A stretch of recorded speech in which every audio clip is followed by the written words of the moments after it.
Hello and welcome to my, I guess, gun channel. I have something really cool today that I want to talk about and demystify. The COP 357 Derringer with 4 shots. Let me show you its features. But let's first unbox it, because even though the gun is at least 35 years old, maybe even 45, I don't really know when it was made, it comes with the original box. So let's open the original box. And you can see that there even is the original owner's manual in pretty good condition, and it says Compact Off-Duty Police. So COP stands for Compact Off-Duty Police. Interesting to know. And it also comes with the original warranty card, but it's not completed, not mailed, so I guess my gun has no more warranty. And this is the gun. As you see, it's in really good condition. And I paid a hefty price for it because these are now really sought after. So this is actually a 4-barrel pistol. It's not a revolver because the barrels do not rotate. Like in a revolver, to revolve, it should rotate, and this one doesn't. So these are fixed barrels. So it's a little bit more like the pepper box design, or to be really accurate, it's designed after the Sharp's Derringer that was made in the 1860s, I believe. So this actually is not a revolver, it's just a pistol. Okay, and it actually opens like so, just like a break barrel shotgun would open. And as you can see, this is one of the things that I really love on this gun. There's no wasted space. There's just no way that you can put 4 rounds of 38 Special or 357 Magnum closer to each other than this. And it snaps shut, that I also like. I really like the design. I mean, it's a little bit 70-ish, and I think it was made between 1979 and 1989, and then I think the American Derringer company also made it for a very brief time. But this is an original COP. The serial number is actually, let me see, 009343, and it says that it was made by the COP Inc. in Torrance, California. So this is an original one and not an American Derringer one. As you see, it's in really good condition. The barrels are rifled, and the rifling, I measured it, is about 46 millimeters in length. So if you put a 357 Magnum round in here, you can see this is about the length of the rifling in the gun. It is a double action only trigger, so it doesn't have a safety or something. The trigger pull is heavy enough. Now I really don't want to test the gun in every aspect, because that's been done several times already, and there are great videos about it, and there's great texts that you can read about it. I want to look at this particular gun and demystify some of the things that people have said about it, because people tend to not say very positive things about it. And commercially, it clearly was a failure, that's for sure. Okay, I'm changing it back to spent rounds, because what we need to test is the trigger pull. Because yes, that's one of the main criticisms that the gun received, that the trigger pull is awkward. And I can confirm that it is very hard. But nobody, I think, ever publicly tested how hard. And that's exactly what we will do today. And therefore we're putting in the blanks to not put too much stress on the firing pins. Okay, let's go for it. All right, let's do this one more time. So it broke at roughly 13 kilograms, quite high. So yes, the trigger pull is very hard, and if you really try to shoot like this, then it is not easy to hold the gun steady while you do this. So when you just do this on the stretch out arm, you almost, if you want to really try shooting it hard, you can see that the gun is moving. But what you can do is, you can just pull the thing almost all the way, and then you only have to fulfill the last millimeter. So this is actually not hard to do. It's like a pre-cocking. So this is normally how I would shoot the gun. When you do this, you just keep it almost all the way through, and then you just complete it, and then it's not hard. And then you can keep the gun very steady. Now, in terms of accuracy, well, yes, there are issues with accuracy for such tiny guns. I mean, these are not these are not Olympic like style guns where you expect tiny groups at like 50 meters or something. This is a self-defense gun for off-duty corps. That's what it's meant for. I guess also for home defense. It's just very compact, and it's a typical backup gun. And typically those are not shot on long distances. So I think that it typically should hit the body, the main center mass of an attacker from about up to 7 meters. And we will test this. Now, of course, this has two challenges. First of all, the very short barrel length, which is just 46 millimeters of a barrel. It's not even 2 inches of a rifle barrel. And then also we have 4 barrels that we each individually shoot a little different. And they're even also mounted differently. So like if you take a snub-nosed revolver, it has the advantage that it's out shooting through the same rifle.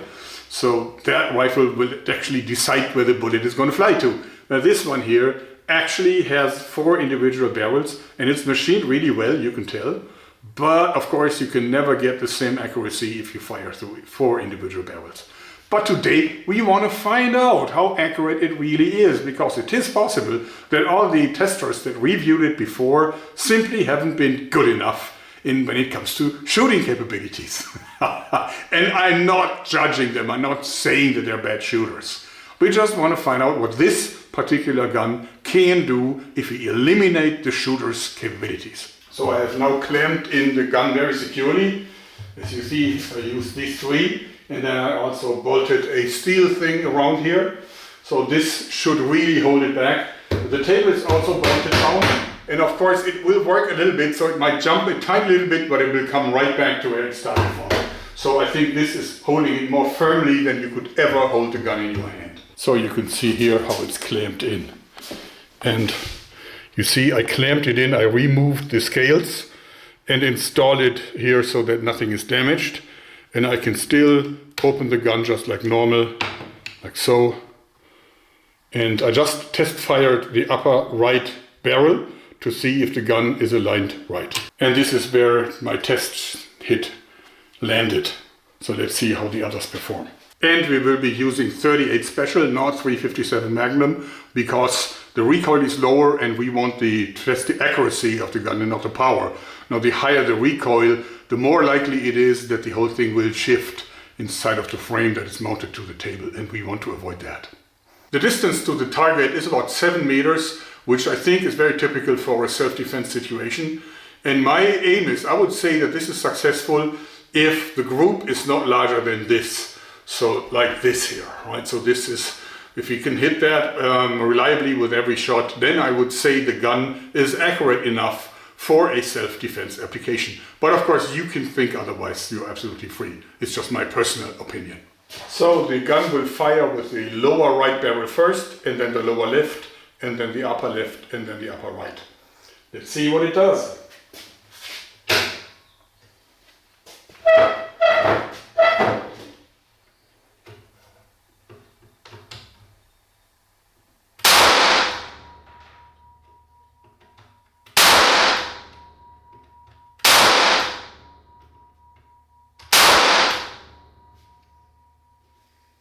So, super interesting. Lower right, lower left, upper right. So actually you can still see which one of the barrels is where, and definitely that spread is absolutely acceptable. We will now repeat the test one more time to see how accurate the individual barrels are and if we can reproduce this spread. Okay, round 2.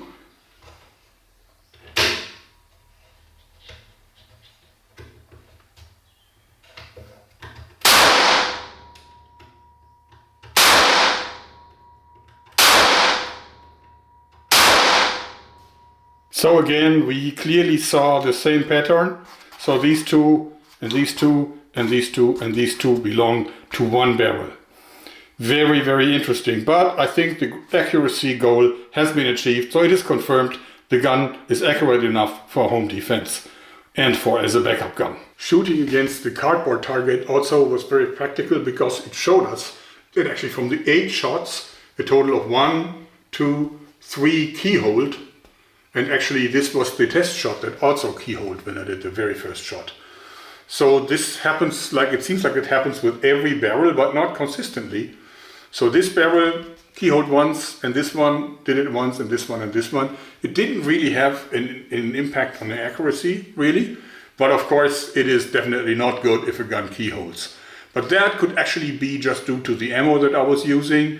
There are several reports on the internet that say that it does like some ammo types and some ammo types it does not like so much. So maybe we could just invest some time and find ammo that never keyholes on this.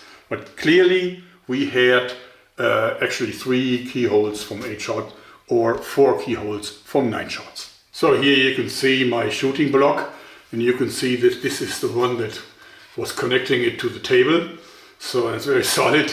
And then the clamps, of course. And as you can see here, this is clamped in by this piece of wood. I don't really want any damage to the gun. And the gun, of course, is absolutely fine on here. You can still open it. So of course these are spent rounds now. And this still is a very functional gun, but I didn't destroy it in any way because it's all softwood and steel. So here you can see the gun is really very firmly in place. And it's just hold on by pressure and friction, of course. Let us now compare the COP 357 with some other backup guns from the era, but also talking a little bit about modern day. So first of all, this reviewer, who otherwise wrote a really great review about the COP, he compares it with the Ruger LCP. And I disagree, because that's a 380 auto gun, and you cannot compare the dimensions of a 357 gun with the dimensions and the weight and so on of a 380 ACP gun. That's a completely different category to me. So therefore I disagree with that conclusion. You have to compare it with guns in the same league, and that's definitely not the 380 auto. So first we have the D-Tonics. It's like same era, but that's a 45 caliber gun, very serious. So this is like a smaller 1911 design. So it's been trimmed down from the original 1911 design. And if you look at the sizes, definitely the COP is definitely shorter. Of course, that comes at a price. The barrels are definitely also shorter. And also it is not quite as high. So the D-Tonics is definitely a little bit larger. It is about the same width, even though the sled, of course, is a little different.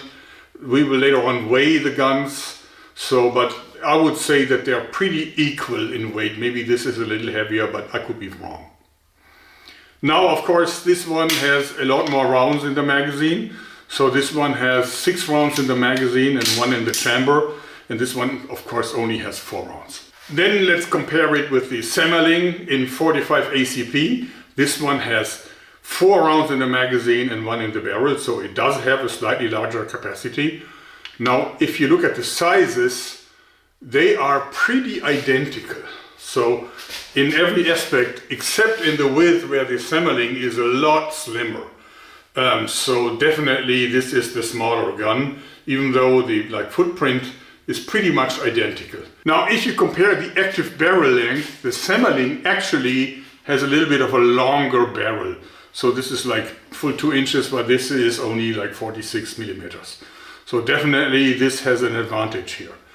But of course you still have to manually repeat if you want to shoot, where this one you just have to pull the trigger. Although then the trigger pull is heavier on this one here. So, and this of course is a 45 caliber, just like the D-Tonics. If you ask me which one I would rather carry, I would go for the Semmerling, because it's just so small. So this actually is a very funny thing, because this is not a holster really. This is actually a bag for keys, just as a gag for, people that like guns. It has the VDB logo on it.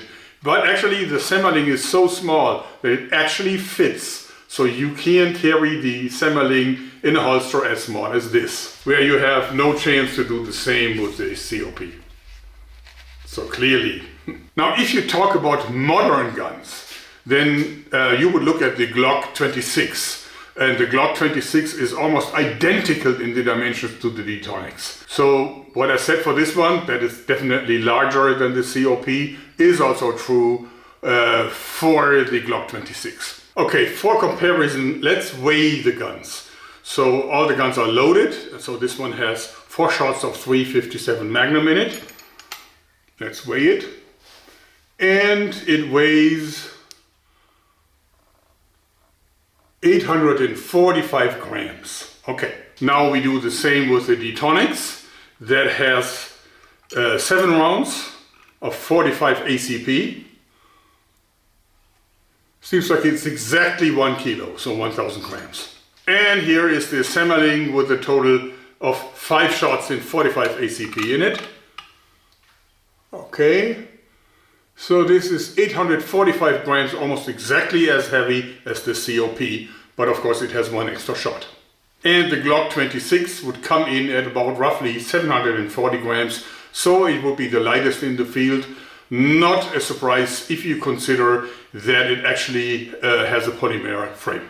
I don't have a lightweight like an airweight Smith & Wesson with a small frame here, but that one would definitely be much less, under 500 grams, even fully loaded I think. It would only go 38 special, it would not go 357 Magnum, but it would definitely be same size and a lot lighter than the COP, and that's why I think a lot of people just opted for that one. The modern version of it also now comes in a 357 Magnum. They just use titanium drums and everything, so very, very high end, but also very expensive. Those are also just under 500 grams in weight, I think, and they would be a great alternative for everyday carry, and I would definitely prefer one of those if I would be an off-duty cop. Okay, so what's our conclusion from this little test here? Well, first of all, I still love the gun. I think it's super cool. I love it, and my heart jumps of joy when I look into this here. I just love the sight. It's just pretty. And I'm very proud to have it in my collection, even though it was really, really expensive. In any case, is it practical as a backup? Well, not so much. I mean, it's about the same size and the same weight as a steel frame 357 revolver, and therefore it really doesn't make sense, you know. So they typically shoot 5 rounds and not just 4, and also it's shooting it through the same barrel, so it will probably be more accurate.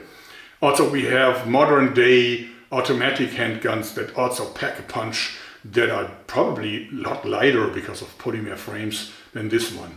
So I believe that it is absolutely understandable that this was no commercial success. This is now very much a super interesting piece for collectors, and I also think that it was misjudged a little bit because it is absolutely legit for a self-defense gun when it comes to accuracy. That's my 2 cents. Anyway, I hope you like this because that's it for today. Thanks then.